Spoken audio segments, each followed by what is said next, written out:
ನಮ್ಮ CPI ಪಕ್ಷದ ವತಿಯಿಂದ ಕರ್ನಾಟಕದಲ್ಲಿ ರಾಜಕೀಯ ಸಮಾವೇಶಗಳನ್ನು ನಾವು ಮಾಡ್ತಾ ಇದ್ದೀವಿ. ಆ ರಾಜಕೀಯ ಸಮಾವೇಶದ ಉದ್ದೇಶ ಏತಕ್ಕಾಗಿ BJPಯನ್ನು ಸೋಲಿಸಬೇಕು ಅನ್ನುವ ಒಂದು ಅಜೆಂಡಾವನ್ನು ಮುಂದೆ ಇಟ್ಟು 28 ಕ್ಷೇತ್ರದಲ್ಲಿ ಕಡ್ಡಾಯವಾಗಿ BJPಯನ್ನು ಸೋಲಿಸಬೇಕು ಅನ್ನುವ ರಾಜಕೀಯ ಸಮಾವೇಶಗಳನ್ನು ನಾವು ಅಲ್ಲಲ್ಲಿ ಹಮ್ಮಿಕೊಳ್ತಾ ಇದ್ದೀವಿ.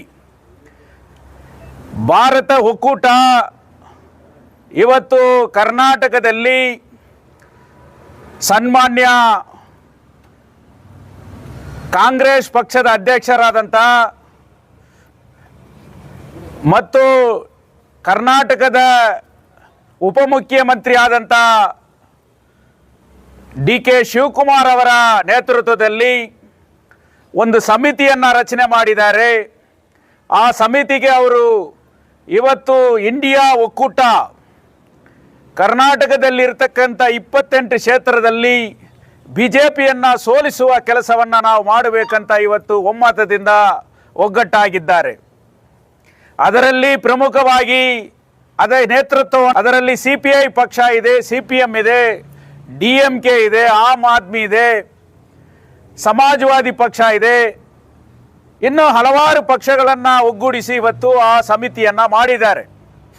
ಕೋಲಾರ ಜಿಲ್ಲೆಯಲ್ಲಿ ಕೋಮುವಾದ ಪಕ್ಷವಾದಂಥ BJPಗೆ ಯಾವುದೇ ಕಾರಣಕ್ಕೂ ಈ ಚುನಾವಣೆಯಲ್ಲಿ ಅವರ ಮೈತ್ರಿಯಾಗಿರ್ತಕ್ಕಂಥ JDS ಪಕ್ಷಕ್ಕೆ ಮತವನ್ನು ನೀಡಬಾರದು.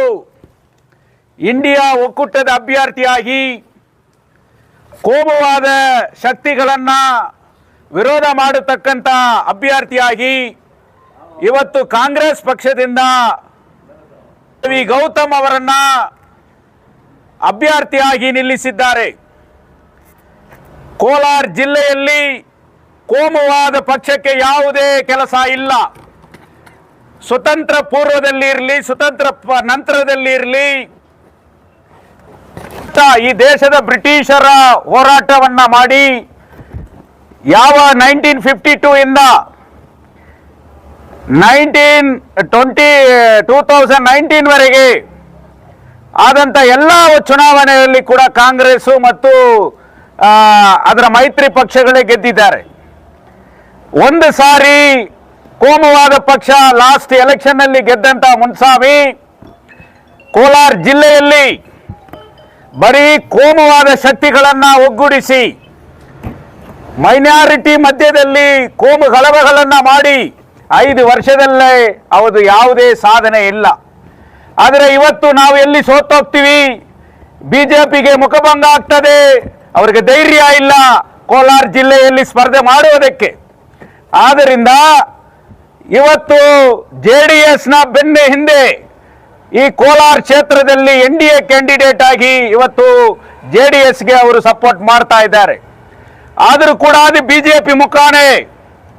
ಆ BJP ಮುಖವನ್ನು ನಾವು ಯಾವ ರೂಪದಲ್ಲಿ ಕೂಡ ಅಧಿಕಾರಕ್ಕೆ ಬರಕ್ಕೆ ಬಿಡಬಾರದು. ನರೇಂದ್ರ ಮೋದಿ ಸರ್ಕಾರ ಇನ್ನೊಂದು ಸಾರಿ ಈ ದೇಶದಲ್ಲಿ ರಚನೆ ಆದರೆ ಏನು ಬಾಬಾ ಸಾಹೇಬ್ ಅಂಬೇಡ್ಕರ್ ಅವರ 75 ವರ್ಷ ಕಳೆದೋಗಿದೆ, ಹಲವಾರು ಜಾತಿ ಹಲವಾರು ಮತ ಇರತಕ್ಕಂಥ ಭಾರತ ದೇಶದಲ್ಲಿ ಇವತ್ತು ಕೂಡ ಸಂವಿಧಾನ ಡೆಮಾಕ್ರೆಟಿಕ್ ಸೆಟಪ್ ಇರತಕ್ಕಂಥ ಒಂದು ಸರ್ಕಾರ ಇದೆ. ಅದನ್ನು ನಾಶ ಮಾಡಬೇಕು. ಇವತ್ತು 400 ಸೀಟ್ ಬಂದರೆ ನಾವು ಭಾರತದಲ್ಲಿ ರಚನೆ ಆಗಿರ್ತಕ್ಕಂಥ ಸಂವಿಧಾನವನ್ನು ಕಿತ್ತಾಕ್ತೀವಿ, ಮನುಧರ್ಮದ RSS ಸಿದ್ಧಾಂತವನ್ನು ಇವತ್ತು ನಾವು ತರ್ತೀವಿ ಅಂತ ಓಪನ್ ಆಗಿ ಮಾತಾಡ್ತಾ ಇದ್ದಾರೆ. ಆದ್ದರಿಂದ ಹಲವಾರು ನಾಯಕರು ಇಲ್ಲಿದ್ದಾರೆ. ಅವರೆಲ್ಲ ಕೂಡ ಯಾಕೆ ನಾವು BJPಯನ್ನು ಸೋಲಿಸಬೇಕು ಅನ್ನೋ ಉದ್ದೇಶದಿಂದ ಮಾತಾಡ್ತಾ ಇದ್ದಾರೆ. ಸ್ಥಳೀಯ ಶಾಸಕರಾದಂಥ ರೂಪಕಲಾ ಶಶಿಧರ್ ಅವರಿಗೆ ಕೂಡ ನಾವು ಈ ಕಾರ್ಯಕ್ರಮಕ್ಕೆ ಕರೆದಿದ್ದೇವೆ. ಏನು ಕೆಲಸದ ಒತ್ತಡದಿಂದ ಅವರು ಈ ಕಾರ್ಯಕ್ರಮಕ್ಕೆ ಆಗಮಿಸಿಲ್ಲ. ಅವರ ಪಕ್ಷದ ವತಿಯಿಂದ ಆ ಲೀಡರ್ಸ್ಗಳನ್ನ ಕೂಡ ಇಲ್ಲಿ ಕರೆದಿದ್ದಾರೆ. ನಮ್ಮ DMK ಪಾರ್ಟಿಯಿಂದ ಕೂಡ ನಾಯಕರುಗಳು ಇಲ್ಲಿ ಬಂದಿದ್ದಾರೆ. ನಮ್ಮ ದಲಿತ ರಕ್ಷಣಾ ವೇದಿಕೆಯಿಂದ ಅನ್ಬರಸನ್ ಅವರು ಕೂಡ ಇಲ್ಲಿ ಬಂದಿದ್ದಾರೆ. ಇನ್ನು KGF ನಲ್ಲಿ ಇರ್ತಕ್ಕಂಥ, ಜಿಲ್ಲೆಯಲ್ಲಿ ಇರ್ತಕ್ಕಂಥ CPM ಪಕ್ಷ, ಆಮ್ ಆದ್ಮಿ ಪಕ್ಷ, ಬೇರೆ ಎಲ್ಲರನ್ನು ಕೂಡ ಈ ಬಿಜೆಪಿಯನ್ನ ವಿರೋಧ ಮಾಡತಕ್ಕಂಥ ಯಾವುದೇ ಒಬ್ಬ ಶಕ್ತಿಯನ್ನು ಕೂಡ ಒಗ್ಗೂಡಿಸಿ ನಾವು ಕಾಂಗ್ರೆಸ್ ಅಭ್ಯರ್ಥಿಯಾದಂತ KM ಗೌತಮ್ ಅವರನ್ನ ಗೆಲ್ಲಿಸುವಂತ ಕೆಲಸವನ್ನ CPI ಮಾಡ್ತದೆ. ಆದ್ದರಿಂದ ಇವತ್ತು ಬಿಜೆಪಿಯನ್ನ ಯಾಕೆ ಸೋಲಿಸಬೇಕು ಅಂತ ನಾವು ಈ ಕಾರ್ಯಕ್ರಮವನ್ನ ಪ್ರೆಸ್ ಮೀಟ್ ಮಾಡ್ತಾ ಇದ್ದೀನಿ. ಇದು ತುಂಬಾ ಅರ್ಥಪೂರ್ಣವಾದಂಥ ಕಾರ್ಯಕ್ರಮ. ಬಿಜೆಪಿ ಪಕ್ಷಕ್ಕೆ ಯಾಕೆ ವೋಟ್ ಹಾಕಬಾರದು ಅಂತ ಈ ಬುಕ್ಲೆಟ್ ಅಲ್ಲಿ ತುಂಬಾ ಬಿಜೆಪಿ ಅವರು ಮಾಡಿದ ಈ ಸಂವಿಧಾನವನ್ನು ಬದಲಾಯಿಸಲು ಅವರು ಮಾಡುತ್ತಿರುವ ಯತ್ನಗಳು ಮತ್ತು ಈ ದೇಶದ ಏನು ಇವತ್ತು ಅಂಬಾನಿ ಅದಾನಿಗೆ ಮಾಡಲು ಹೊರಟಿರುವ ಬಿಜೆಪಿಯ ಕಾರ್ಯಕ್ರಮಗಳನ್ನು ಇಂಚಿಂಚಾಗಿ ಈ ಒಂದು ಪುಸ್ತಕದಲ್ಲಿ ಕಮ್ಯುನಿಸ್ಟ್ ಪಾರ್ಟಿ ಆಫ್ ಇಂಡಿಯಾದವರು ಪ್ರಿಂಟ್ ಮಾಡಿದ್ದಾರೆ. ಇದನ್ನು ನಾವು ಎಲ್ಲ ಜನತೆಗೂ, ಎಲ್ಲ ಯುವಕರಿಗೂ ಮುಖ್ಯವಾಗಿ ಎತ್ಕೊಂಡೋಗಿ ತಲುಪಿಸ್ಬೇಕಾಗಿದೆ.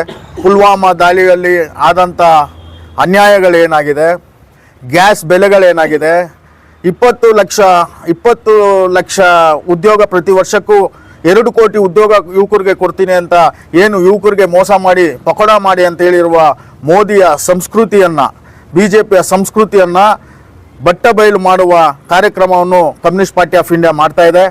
ಅವ್ರಿಗೆ ನಾವು ಮತ್ತೊಮ್ಮೆ ಹೃದಯಪೂರ್ವಕ ಧನ್ಯವಾದಗಳನ್ನ ತಿಳಿಸುತ್ತಾ, KV ಗೌತಮ್ ಅವರು ಒಬ್ಬ ಯುವಕರಿದ್ದಾರೆ. ಕಾಂಗ್ರೆಸ್ ಪಕ್ಷದ ಒಬ್ಬ ನಿಷ್ಠಾವಂತ ಕಾರ್ಯಕರ್ತನಾಗಿ ಕೆಳ ಹಂತದಿಂದ ಬೆಳೆದು ಬಂದವರಾಗಿರ್ತಾರೆ.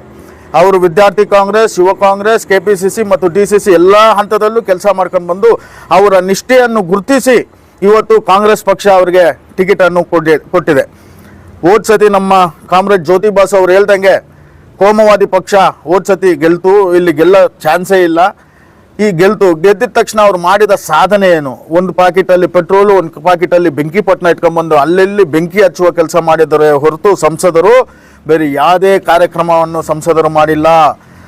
ಇಲ್ಲಿ ಹಳೇ ಕಾರ್ಯಕ್ರಮ ಏನು KH ಮುನಿಯಪ್ಪನವರು ಸಚಿವರಿದ್ದಾಗ ಮಾರಿಕುಪ್ಪಂ ಏನು ಲೈನ್ ಇತ್ತು ಅದನ್ನು ಇನ್ನೂ ಕಂಪ್ಲೀಟ್ ಮಾಡಿಲ್ಲ.